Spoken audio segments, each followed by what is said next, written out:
अस्सलाम वालेकुम बच्चों बच्चों आज का हमारा टॉपिक है the one sample sign test introduction.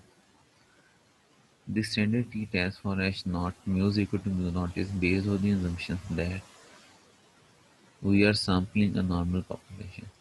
जब हम लोग टी टेस्ट यूज़ कर रहे होते हैं तो हमारे पास एक assumption होती है कि जो आपका सैंपल है वो नॉर्मली डिस्ट्रीब्यूटेड होना चाहिए।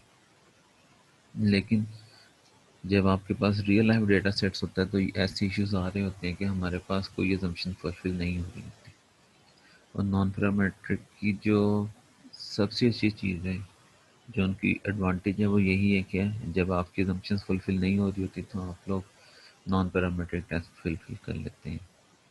जैसे यहाँ पर देखें, when the assumption does not hold true, the t-test can be replaced one of the non-parametric tests, namely the sample sign test।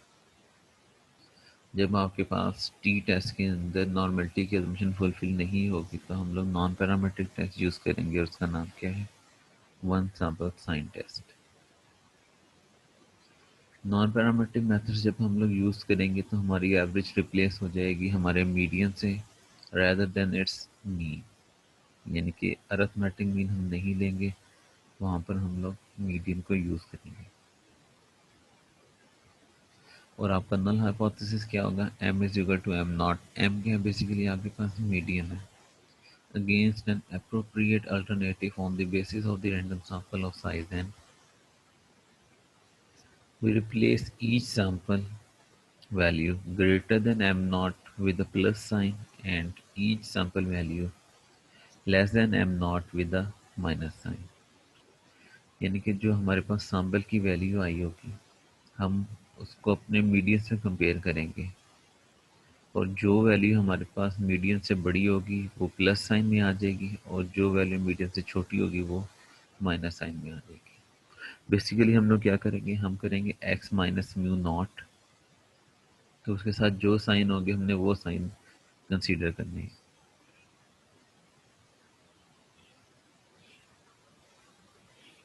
We discard any value that equals m naught and reduce the sample size accordingly। अगर हमारे पास यहाँ पर tie आ जाए, tie से क्या मुराद है कि हमारे पास जो x की वैल्यू है वो म्यू नॉट के इक्वल आ जाए, यानी कि ज़ीरो आ जाए, तो हम उसको इग्नोर कर देंगे और हमारा सैम्पल साइज रिड्यूस हो जाएगा। अज्यूम कर लेंगे आपके पास सैम्पल साइज 5 है और एक वैल्यू टाई आ गई है तो हमारा सैम्पल साइज रिड्यूस होके 4 रह जाएगा।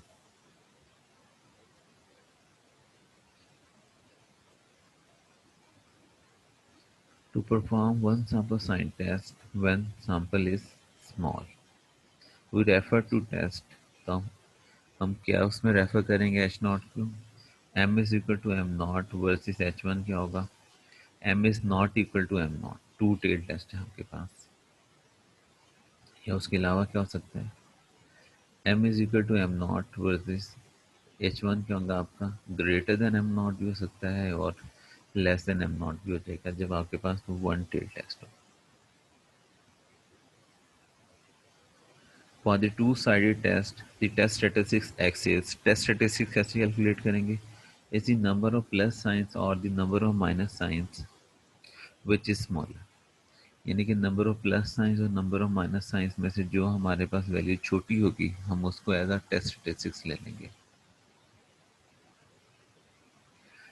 Critical regions are on the form x less than equal to tabulated value at two sided significance level।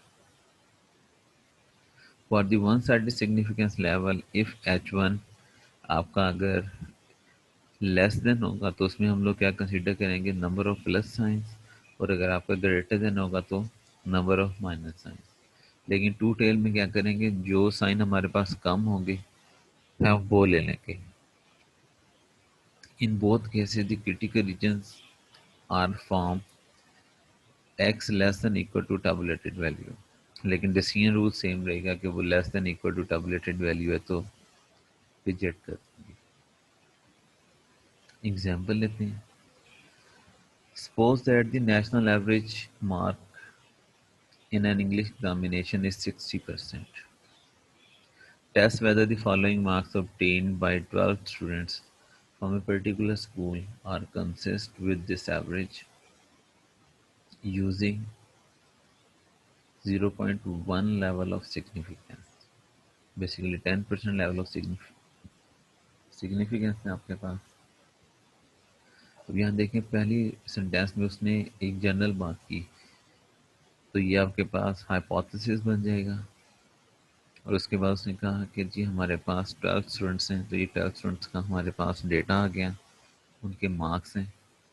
तो सोल्यूशन में देखें हाइपोथेसिस क्या बनेगा आपका, m इज इक्वल टू 60%। उसने यही कहा ना, suppose that the national average marks in an English examination is 60%। Median क्या हो गया आपके पास 60%। और H1 क्या होगा आपका, m is not equal to 60%। Level of significance given है आपके पास अल्फा 0.10। टेस्ट स्टेटिस्टिक्स की वैल्यू क्या है, क्योंकि टू टेल टेस्ट है तो x क्या होगा, मिनिमम होगा आपके पास, मिनिमम वैल्यूज होंगी कौन सी, नंबर ऑफ प्लस साइंस या नंबर ऑफ माइनस साइंस, इनमें से जो मिनिमम होगा हम वो ले लेंगे। कैलकुलेशन की तरफ चलते हैं। We compute 12 differences with the given observations. We find 8 positive differences, 3 negative differences and 1 zero difference, यानी कि टाई। कैसे निकाला है कि हर y को उसके मीडियन में से हमने माइनस कर दिया। ये आपके पास पहली रो में y आई है 70, 65, 75, 58, 56, 60, 80, 75, 71, 69, 58, 75। नेक्स्ट रो में हमने बच्चे क्या किया, वाई आई माइनस 60, तो 70 minus 60 10, 65 minus 65 and up to zone 58 minus 60 minus 2 and up to zone. अब देखें यहाँ पर 60 माइनस 60 एक ऑब्जर्वेशन आ रही है हमारे पास, तो ये एक टाई हो जाएगा। सैम्पल साइज 12 था तो रिड्यूस होके 11 रह जाएगा। Now the number of plus science 8, number of minus science 3 और टाई 1 है।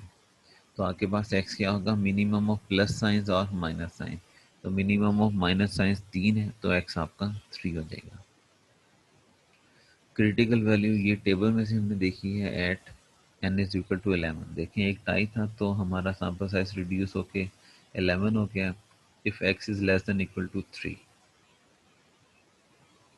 तो कंक्लूजन क्या लिखा, वी कैन नॉट रिजेक्ट। हम रिजेक्ट क्यों नहीं कर सकते, क्योंकि हमारा x 3 है जो कि 2 से बड़ा है। So we cannot reject the null hypothesis as not. These marks are consist with an average of 60%। इसका क्या मतलब हुआ कि हम अपने एच नॉट को रिजेक्ट नहीं कर सकते और जो उसने स्टेटमेंट दी है वो स्टेटमेंट ठीक है।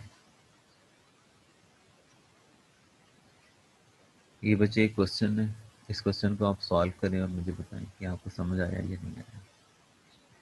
इसमें आपके पास डेटा गिवन है और आपके पास ये वन टेल टेस्ट होगा क्योंकि लास्ट टाइम में लिखा हुआ इज लेस देन 97 और मीडियन की वैल्यू आपके पास 97 है।